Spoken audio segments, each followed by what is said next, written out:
Welcome back to Firefly Studios. My name is Kalia, and today we are going to continue with our Unity fundamentals. This time we're going to talk about a special function called the Invoke Function. This is used to make something else happen when you want it to. So I've gone ahead and set up a script. It's very simple.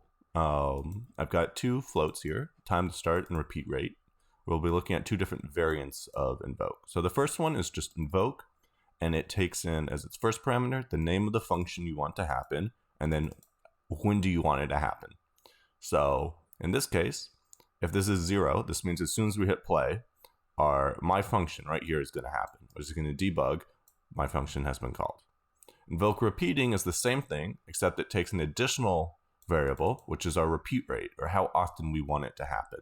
So this function is going to keep being called over and over on this interval. You also have cancel invoke, and this will immediately stop all invokes that are running on this game object. So I'm going to make sure it's attached to my global object right here. I'm going to set my time to start to 0 and repeat rate to 1.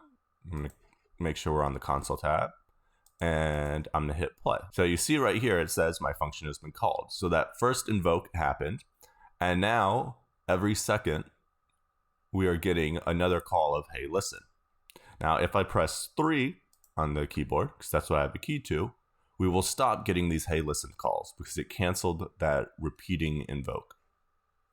I hope you found this useful. You will use stuff like this most of the time in things like spawning or anything you want to happen repeatedly without needing a whole bunch of customization for it. I'll link the spawning script where you can see an applied version of this. Please hit the like and subscribe buttons, and I will see you in the next one.